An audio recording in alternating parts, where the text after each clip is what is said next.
최은자는 아들 준호 생일을 맞아 소박한 저녁상을 차렸다. 미역국과 불고기. 그리고 준호가 어릴 때부터 좋아했던 계란말이까지. 분식집에서 일하며 모은 얼마 안 되는 돈으로 장을 봤지만 아들 생일만큼은 제대로 챙기고 싶었다. 준호야, 생일 축하한다. 엄마가 미역국 끓였어. 은자가 상을 차리며 말했다. 그러나 술에 취해 들어온 준호의 얼굴은 이미 붉게 달아올라 있었다. 소주 냄새가 진동했고 눈은 초점을 잃고 있었다. 생일이 뭐가 중요해? 39의 백수인 놈한테 생일이 무슨 의미가 있어? 준호는 비틀거리며 식탁에 앉았다. 은자는 조심스럽게 말했다. 그래도 내일부터는 일자리 알아보자. 엄마가 아는 사장님이 일손 구한다고 하시던데. 또 시작이네. 준호가 갑자기 소리를 질렀다. 내 인생에 참견하지 마. 엄마가 뭔데 내 인생을 이래라 저래라 해. 그는 벌떡 일어서며 식탁을 발로 찼다. 미역국이 바닥에 쏟아졌고 그릇들이 깨지는 소리가 집안을 울렸다. 준호야, 진정해. 엄마가 잘못했어. 은자가 다가가려 하자 준호의 손이 번개처럼 움직였다. 그는 어머니의 머리채를 거칠게 잡아 끌었다. 악! 은자의 비명이 터져 나왔다. 준호는 바닥에 쓰러진 어머니를 내려다보며 발로 걷어찼다. 다 엄마 때문이야. 엄마가 날 이렇게 만들었어. 형은 대학 보내면서 나는 왜 차별했어? 아버지 없다고 무시당하며 살았는데 엄마가 뭘 해줬어? 그의 주먹이 은자의 뺨을 사정없이 때렸다. 한 대, 두 대, 세 대. 은자는 고개를 감싸며 웅크렸지만 준호의 폭력은 멈추지 않았다. 그만해. 제발 그만해요. 며느리 지연이 안방에서 뛰어나와 비명을 질렀다. 그녀는 준호의 팔을 잡으며 말렸지만 준호는 그녀마저 밀쳐냈다. 다 내가 부추겨서 이 꼴 난 거잖아. 돈. 맨날 돈 타령하니까 내가 이렇게 됐잖아. 준호는 미친 듯이 소리치며 거실을 뒤집기 시작했다. 화분이 깨지고 액자가 떨어졌다. 은자는 피를 흘리며 바닥에 쓰러져 있었다. 입술이 터지고 눈 주위가 부어올랐다. 지연이 떨리는 손으로 은자를 부축했다. 어머니, 정신 차리세요. 준호는 헐떡이며 두 여자를 내려다봤다. 이딴 집구석 이제 질렸어. 다 때려 부수고 싶어. 그는 현관문을 박차고 나가며 소리쳤다. 내일까지 돈 준비해놔. 안 그러면 정말 가만 안 둬. 지연은 은자를 안방으로 부축해 데려갔다. 응급처치를 하며 상처를 닦아주는 그녀의 손이 계속 떨렸다. 어머니, 병원 가야 해요. 이마에서 피가 너무 많이 나요. 괜찮아. 병원 가면 돈 들잖니? 은자는 힘없이 말했다. 지연이 수건으로 피를 닦아주는 동안 두 여자는 한참 아무 말이 없었다. 밖에서 개 짖는 소리만 들려왔다. 어머니, 지연이 조심스럽게 입을 열었다. 저도 더는 못 참겠어요. 준호 오빠가 점점 심해져요. 예전엔 안 그랬는데 요즘은 거의 매일 이래요. 은자가 지연의 손을 잡았다. 지연아, 너도 힘들지? 미안해. 내가 준호를 제대로 못 키워서. 어머니, 저도 피해자예요. 지연이 갑자기 울음을 터뜨렸다. 사실 준호 오빠가 제 명의로 대출을 받아 도박을 했어요. 제 도장을 몰래 가져가서 지금 제 명의로 된 빚만 5천만 원이에요. 은자의 눈이 크게 떠졌다. 뭐라고? 5천만 원? 처음엔 사업 자금이라고 했어요. 인터넷 쇼핑몰 한다고. 그런데 다 거짓말이었어요. 스포츠 토토, 경마, 불법 도박 사이트. 심지어 카지노까지 다녔대요. 어머니 명의로도 대출받았다고 들었어요. 은자는 망연자실했다. 자신이 평생 모은 돈이 얼마 되지 않았는데 그마저도 빚으로 바뀌었다니. 아이들 학원비도 못 내고 있어요. 큰애가 이제 중학생인데 애들 앞에서도 아빠가 소리 지르고 물건 던지고. 저도 더는 못 버티겠어요, 어머니. 지연은 은자를 꼭 안으며 흐느꼈다. 은자도 며느리의 등을 토닥이며 함께 울었다. 그 순간만큼은 며느리만이 유일한 위로였다. 두 여자는 서로를 부둥켜 안고 한참을 울었다. 지연아, 우리가 힘을 합쳐야 해. 더는 이렇게 살 수 없어. 은자가 눈물을 닦으며 말했다. 지연이 고개를 끄덕였다. 네, 어머니. 저도 그렇게 생각해요. 며칠 후 아침, 은자는 거울 앞에 섰다. 얼굴의 멍은 보라색에서 누런색으로 변해가고 있었지만 여전히 선명했다. 그녀는 옷장에서 가장 단정한 옷을 꺼내 입었다. 검은색 재킷과 바지. 남편 장례식 이후 처음 입어보는 정장이었다. 파출소에 도착한 은자를 형사 박서진이 맞이했다. 어머님, 어떻게 오셨습니까? 박 형사는 은자의 얼굴을 보자마자 표정이 굳어졌다. 이 상처는 제 아들이 했습니다. 은자의 목소리는 떨렸다. 더는 못 참겠어서 왔습니다. 박 형사는 은자를 조사실로 안내했다. 따뜻한 차를 한 잔 내주며 천천히 물었다. 언제부터였습니까?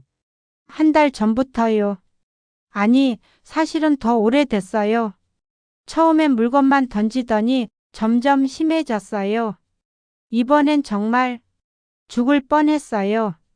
박 형사는 사진을 찍고 진술서를 작성했다. 어머니, 이건 단순 가정사가 아닙니다. 상습 폭행과 금전 갈취입니다. 의료 기록을 보니 갈비뼈에 금이 간 적도 있으시네요. 은자가 고개를 끄덕였다. 작년 겨울이었어요. 그때도 준호가 고소를 진행하시겠습니까? 아드님이 처벌받을 수 있습니다. 구속될 가능성도 높고요. 은자는 잠시 눈을 감았다. 39살 아들. 자신이 낳아 기른 자식을 감옥에 보낸다는 것이 쉬운 일은 아니었다. 하지만 지연의 울던 얼굴이 떠올랐고 손주들이 아빠를 무서워한다는 말이 귓가에 맴돌았다. 예, 더는 참지 않겠습니다. 그녀의 목소리는 떨렸지만 오히려 단단했다. 제가 계속 참고 살면 지연이도 손주들도 다 망가집니다.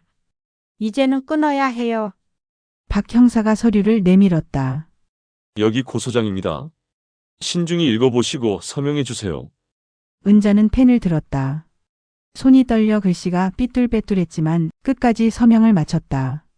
최은자라는 세 글자를 쓰는데 평생의 용기가 필요했다. 일주일 후 준호가 구속되었다. 경찰은 본격적인 수사에 착수했고 은자는 추가 조사를 받기 위해 다시 경찰서를 찾았다.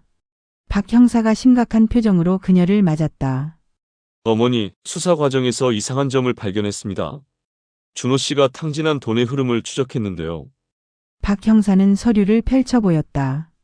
대부분의 돈이 지연 씨의 계좌로 들어갔습니다. 그것도 도박 사이트가 아니라 지연 씨 개인 계좌로요. 뭐라고요? 은자는 멍해졌다. 그럴 리 없어요. 지연이도 피해자라고. 저희도 처음엔 그렇게 생각했습니다. 하지만 준호 씨가 진술을 바꿨어요. 처음 대출을 요구한 것도 도박을 종용한 것도 사실은 지연 씨였다고 합니다. 박 형사는 CCTV 사진 몇 장을 보여줬다. 지연이 명품 매장에서 쇼핑하는 모습. 고급 레스토랑에서 친구들과 식사하는 모습이었다. 지연 씨 카드 사용 내역입니다. 한 달에 1,000만 원씩 썼더군요. 준호 씨는 도박도 했지만 대부분의 돈은 아내 지연 씨가 쓴 겁니다. 은자는 충격으로 말을 잃었다. 믿고 의지했던 며느리가 오히려 모든 비극의 배후였다니. 준호 씨 진술에 따르면 지연 씨가 먼저 대출을 받으라고 했답니다. 친구들 앞에서 창피하다고 돈 좀 벌어오라고. 그래서 사업을 시작했는데 실패하고 도박으로 돈을 만회하려다 더 망했다고. 그럼 지연이가 나한테 거짓말을? 지연 씨도 조사받아야 합니다. 사기 혐의가 있거든요. 시어머니인 어머니 도장을 위조해서 대출받은 기록도 있고요. 은자는 머리가 하얘졌다. 그동안 지연을 딸처럼 아꼈는데 함께 울며 서로를 위로했는데 모든 것이 연극이었단 말인가. 이틀 후 지연이 경찰서로 소환되었다. 그녀는 은자를 보자마자 무릎을 꿇었다. 어머니, 저를 용서해 주세요. 왜 나한테 거짓말을 했니? 은자의 목소리는 차가웠다. 지연은 울며 말했다.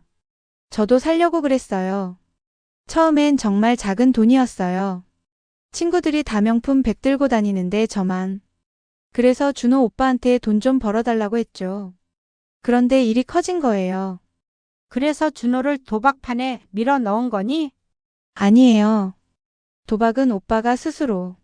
아니, 제가 돈 때문에 잔소리를 많이 하긴 했어요. 하지만 폭력은 정말 오빠가 한 거예요. 어머니가 맞는 건 진짜예요. 지연은 계속 울며 빌었다. 어머니, 제발요. 준호 오빠만은 감옥에 보내지 마세요. 애들한테 아빠가 필요해요. 제가 잘못했어요. 앞으로 잘할게요. 은자는 지연을 차갑게 바라봤다. 너희 둘이 짜고 나를 속인 거구나. 준호는 폭력으로, 너는 거짓 눈물로. 어머니, 이제 됐어. 더는 속지 않아.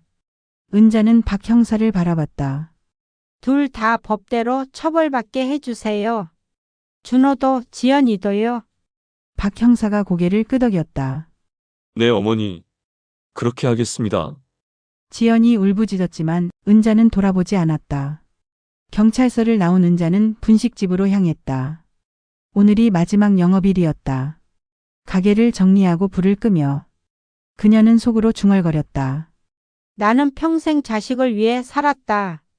남편이 죽고 나서는 오로지 애들 뒷바라지만 했지.